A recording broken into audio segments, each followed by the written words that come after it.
नमस्कार, आप देख रहे हो जनमत की पुकार। संबित पात्रा का ममता पर तीखा वार, अमित शाह नहीं भारत को दे रही है धमकी। भारतीय जनता पार्टी के सांसद संबित पात्रा ने बुधवार को पश्चिम बंगाल की मुख्यमंत्री ममता बनर्जी पर तीखा हमला करते हुए उन पर सिर्फ केंद्रीय गृह मंत्री अमित शाह बल्कि पूरे देश को धमकाने का आरोप लगाया।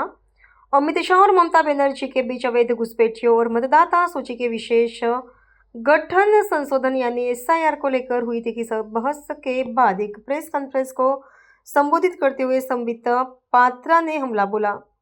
उन्होंने ममता बनर्जी द्वारा भारत के गृह मंत्री को धमकी देने की बात कही। इससे पहले ममता बनर्जी ने अमित शाह को कहा था कि आप एक होटल के अंदर छिपे हुए थे, अगर हम चाहते तो आप होटल से बाहर कदम भी नहीं रख पाते और आप भाग्यशाली हैं कि हमने आपको होटल से बाहर जाने दिया।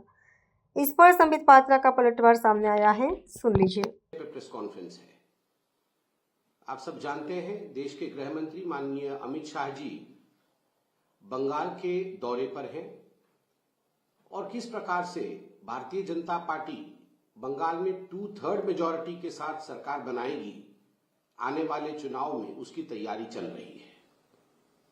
और कल एक प्रेस वार्ता में गृह मंत्री माननीय अमित शाह जी ने बड़े स्पष्टता के साथ बंगाल में जिस प्रकार से भ्रष्टाचार, अन्याय और विशेष करके जो घुसपैठियों को लेकर राजनीति हो रही है, उस विषय में आदरणीय अमित शाह जी ने अपने वक्तव्य को रखा है कि किस प्रकार ममता सरकार जमीन नहीं दे रही है वहां फेंसिंग के लिए, किस प्रकार घुसपैठियों के नाम कटने से, इलेक्टोरल रोल से ममता बनर्जी और उनके नेता बंगाल में परेशान हैं। जब यह प्रेस कॉन्फ्रेंस समाप्त हुआ, उसके बाद ममता बनर्जी जी ने जिस प्रकार से अमित शाह जी को धमकी भरी शब्दों से संबोधित किया है, Mamata Banerjee has threatened the home minister of India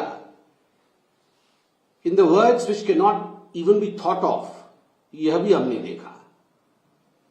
Mamata Banerjee जी का कहना कि आप तो होटल में छुप कर बैठे हैं, ये हम नहीं चाहते तो आप होटल के बाहर एक कदम भी नहीं रख सकते और आप भाग्यवान हैं कि हमने आपको होटल से बाहर निकलने दिया। मैं दोहराता हूं, ममता बनर्जी जी ने गृह मंत्री अमित शाह जी के लिए कहा कि आप होटल के अंदर छुप कर बैठे और आप भाग्यवान हैं जो हम आपको होटल के बाहर निकलने दे रहे हैं, वरना अगर हम चाहते तो आपको होटल से बाहर निकलने नहीं देते। यह देश के एक बड़े राज्य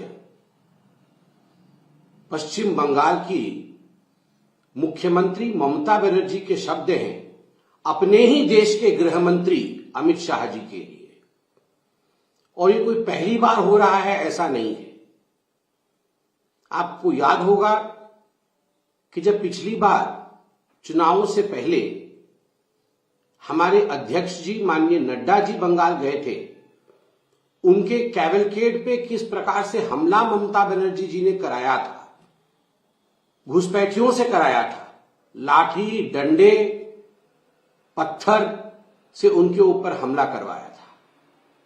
किस प्रकार से आज बंगाल के अंदर 300 से अधिक भाजपा के, भारतीय जनता पार्टी के कार्यकर्ता को मौत के घाट उतार दी गई है, किसी को फांसी चढ़ा दी गई है तो किसी को काट काट के मार दिया गया है।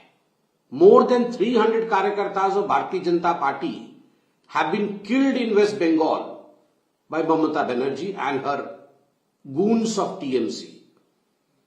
3000 से अधिक भारतीय जनता पार्टी के कार्यकर्ता आज भी अपने घरों से बाहर रुके हुए हैं, वो अपने घर नहीं लौट पा रहे हैं क्योंकि जिस प्रकार डेमोक्रेसी, लोकतंत्र का दमन बंगाल के अंदर हुआ है, उसका नतीजा है कि लोग आज भी अपने घर लौट नहीं पा रहे हैं। घुसपैठियों का नाम इलेक्टोरल रोल में कटता है।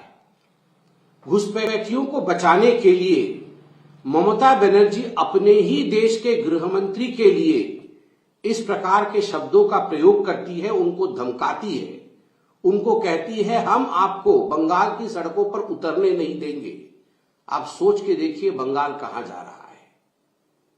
बंगाल वह राज्य है जिसके लिए पहले कहा जाता था कि what Bengal thinks today India thinks tomorrow, अर्थात एक प्रगतिशील राज्य, एक ऐसा राज्य जहां की सोचने की क्षमता, जहां की समझने की क्षमता, जहां की विद्वता, जहां की बुद्धिमता अपने आप में अद्वितीय थी पूरे हिंदुस्तान में।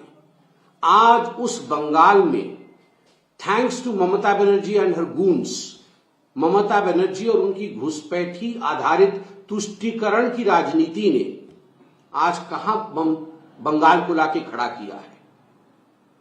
चाहे वो आर्थिक दृष्टिकोण से हो, चाहे इंडस्ट्रीज के दृष्टिकोण से हो, ममता बनर्जी के तुष्टीकरण की राजनीति ने ध्वस्त कर दिया है बंगाल को। और ममता जी, आप ये जो धमकी गृह मंत्री को दे रहे हैं, ये धमकी केवल गृह मंत्री जी के लिए नहीं है, ये धमकी प्रत्येक भारतीय के लिए है। अगर आपको लगता है कि बंगाल में भारतवर्ष के गृह मंत्री को भी आप ललकार सकती है, भारतवर्ष के गृह मंत्री को भी आप रोक सकती है, उन्हें भी सड़क पर निकलने नहीं दे सकती है, तो आप सोचिए आप भारत को धमका रही हैं। बांग्लादेश से जो लोग घुस रहे हैं, रोहिंग्यानों के लिए आप आधार कार्ड बना रही हैं, बांग्लादेशियों के लिए आप पलक पावड़े बिछा करके स्वागत कर रही हैं। मैं तो मीडिया में देख रहा था टनल बनाए गए हैं किस प्रकार से उनको लाया जाए उसके टनल बनाए गए। आप बीएसएफ से भिड़ रही हैं, आप जमीन नहीं दे रही है वहां पर फेंसिंग होने के लिए, और देश के गृह मंत्री को धमका रही हैं। ये हिटलर शाही और तानाशाही नहीं तो क्या है। मगर ममता जी, आप याद रखिए, बंगाल अब नहीं सहेगा। बंगाल ने भी निर्णय लिया है कि 15 अप्रैल 2026 के बाद 2/3 बहुमत के साथ भाजपा की सरकार बंगाल में बनेगी। भाजपा की सरकार बनने के बाद चुन चुन करके, जैसे गृह मंत्री जी ने कहा, एक एक घुसपैठिए को बाहर निकाला जाएगा। बंगाल बंगालियों का है, हमारे भाइयों और बहनों का है, भारतीयों का है, घुसपैठियों का नहीं है। यह हमारे गृह मंत्री जी, माननीय प्रधानमंत्री जी के मार्गदर्शन में अवश्य करके दिखाएंगे। और ये धमकी देने का काम आप बंद करिए। बहुत बहुत धन्यवाद। अगर आपने हमारा अभी तक चैनल सब्सक्राइब नहीं किया है तो कृपया चैनल सब्सक्राइब कर लें, लाइक करें, शेयर करें, कमेंट करें। तो मिलते हैं फिर किसी और खबरों के साथ। नमस्कार।